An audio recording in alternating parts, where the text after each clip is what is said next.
Alright guys, let's try this again. I just made a video working on this thing, and I'd be darned if I didn't delete it on accident. So instead of trying to redo it and act like I don't know what's going to happen, I ain't going to do that.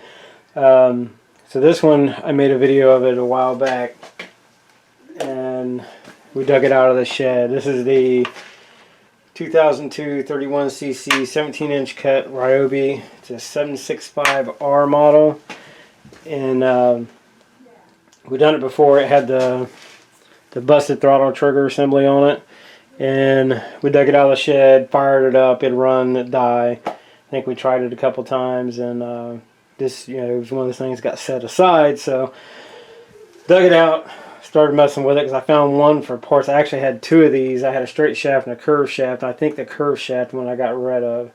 This one is the straight shaft, and I had another Ryobi that I'm using for parts, and I stole the trigger assembly off of it, and which sucks because I made that video showing you how to change it, because these things are built cheap, the trigger assemblies on them, and they're known for breaking. There was no Craftsman model that used to be the same way, and I'll show you the weak spot. This is the one that was on it, and if we turn this over here where you can see it, if you look down and make sure I got it where you can see it, zoom in a little bit, they have a weak spot in them. So these things are really easy to break, especially when they get a little age on them. If you look right here how it's real thick right here where your finger sets at, and then when it drops down to where the spring mechanism hits it, it thins out real bad, and that creates a weak point on them. I know my Craftsman I had that had this design, all I done was set it in the shed when I was done using it, and the trigger assembly caught something and snapped it right off. And that wasn't that old. I only had that when I bought that one brand new from Sears before they went down. It was, of course, years ago, but when I purchased it. But I would say it was only like bought it in spring. It was like sometime during the summer, and snapped that right off, just put it in the shed. So that sucks. So anyway, they're real easy to replace. All you have is, you got this one, you got what, 1, 2, 3, 4, 5, 6 screws that you have to pull out. When you pull this, pops off, and it just has a little pin that sets on, and then the cable. Now what really blows is I deleted that video because I went through and showed how to do the whole thing, and I was looking for fuel lines because these ones are a little different. They take the fuel filter, some people call them filters, some call them stones. I always call them stones because they always make me think of the stones. They're real hard. And I was going to get the fuel line kit for it. I went to Home Depot, and they didn't have the line set I needed unless you ordered it online. They're like real low on stock. I didn't have time to go to Lowe's or Walmart or anywhere. So got on Amazon, was looking on Amazon, and they had it was the fuel line kit. Let me get here where you can see it from this tank here. They had the fuel line kit, because this one is a little different. You have the two lines that come out of the tank, and so you got two of them that go in. It's like you can see the one where it's coming from the tank, goes to the primer, comes out of the primer, goes to the carb. Then you got another one that goes from the tank straight to the carb right here. And so it's just like $5, $6 difference.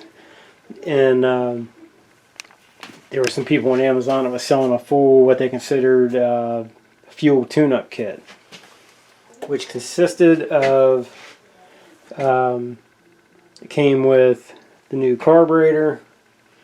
It had two of the fuel stones, the little adapters, both gaskets, carburetor, the new primer ball.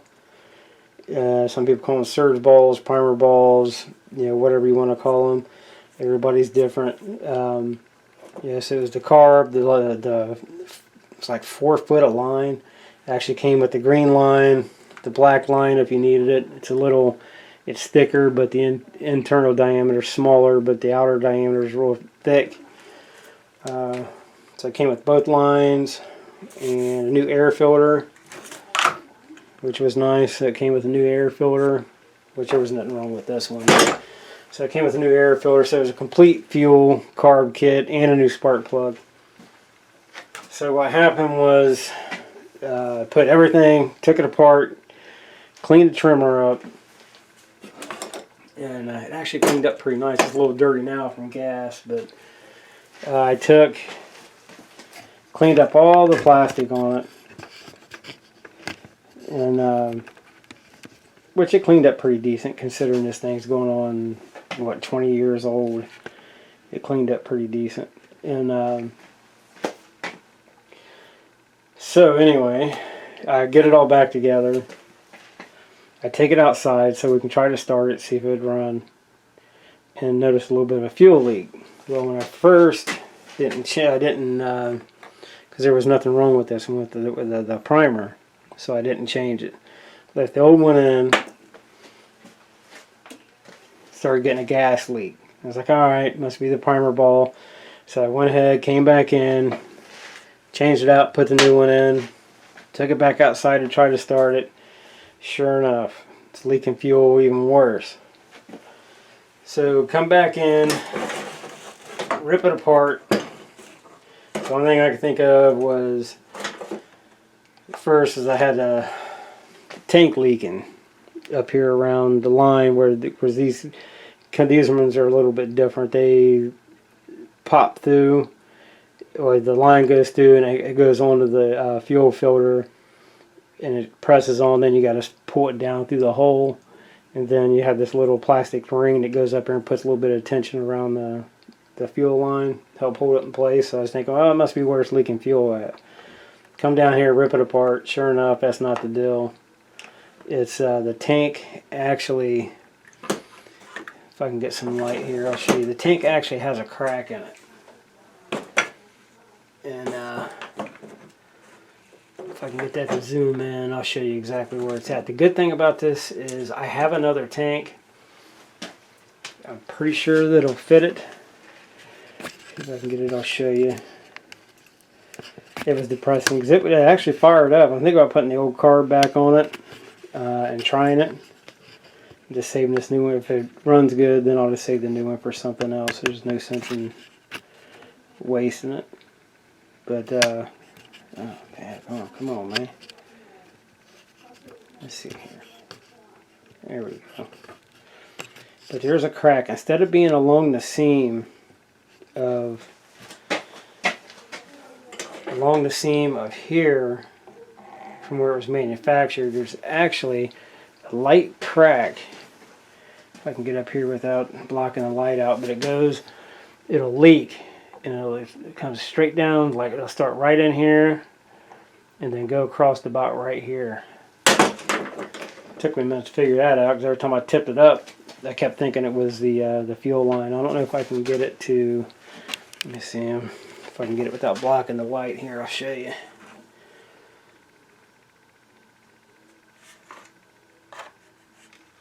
There we go. I don't know if you guys can see it or not. You can see, there you go, you can see where it's getting damp. Now when you got the tank facing up the way it's supposed to, it'll get a real nice drip. Almost, it makes it look exactly like it's leaking around that line, which really sucks. But hey, it is what it is. At least I'm pretty sure. I have another tank, but I'm pretty sure it'll fit. But anyway, I had it out in the yard, it started, and it was just like, run for a second, then it's like it'd start sucking air. And this one is a 32-to-1 mix. The fuel that's in it's 40-to-1. And it's good enough, you know, I mean, it'll start and run off of it, but you just don't want it to run a long time. You want to try to stick to whatever it calls for, because it can create heat. You run it too long, which too long is probably like, I know if you run straight gas, it takes about 10 to 15 minutes. If you're running straight gas in one of these, it'll melt your rings, destroy your piston. But it's 40-to-1, so it'd been good enough to let it run for about, I don't know, 5 minutes without destroying it. So this will definitely be a part 1. I just wanted you guys to see what he's working on. I cannot believe I deleted that video totally on accident, but hey, it happens. But the carb is different.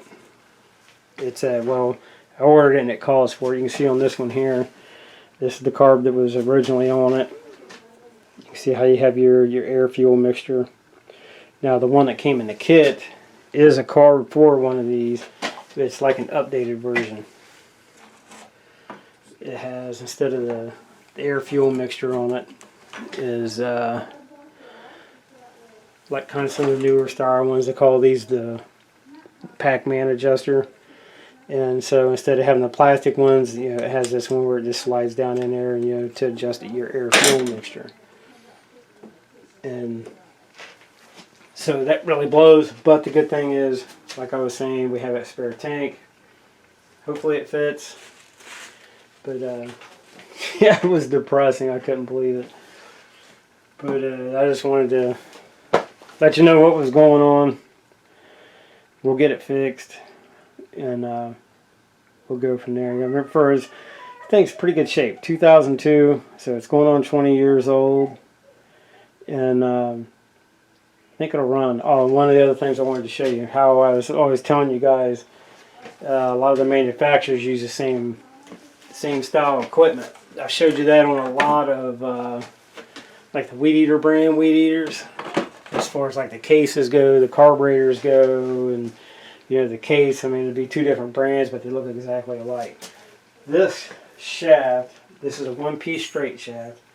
Now, the 4-cycle Troy-Bilt we're working on, that I got to replace the upper shaft on, which I cannot find, but I'm thinking, because that old Craftsman I have, I'm thinking it's the same style. And I did see some of those online for like 20 bucks. So I'm thinking about buying one of those and trying it out. So these, let's show you what we got here.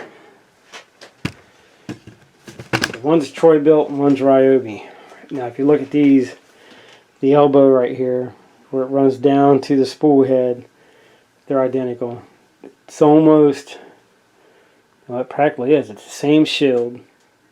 They're held on the same way. It's the same, you know, it's all the same. And that's why I was wanting to show you guys. This one looks a little tweaked, but you know, it's going on 20 years old. What do you expect? And but that's what I was talking about before. So a lot of times, if you come across something and they, you know, everybody say, "Oh, there's no support left for that." Well, it's possibly there is. You just got to figure out another brand of weed eater, and which can be a hassle to do, because that Troy-Bilt is a, I cannot remember what year that was. I'd have to go back and look at the video. I can't remember if this says on it or not. Let's see. No, I got the plastic casing, but it doesn't say on it.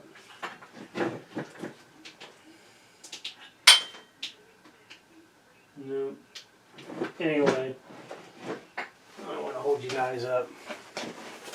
It's just nerve-wracking to make that video and then delete it. That and the biggest thing was on getting on here and letting you guys know.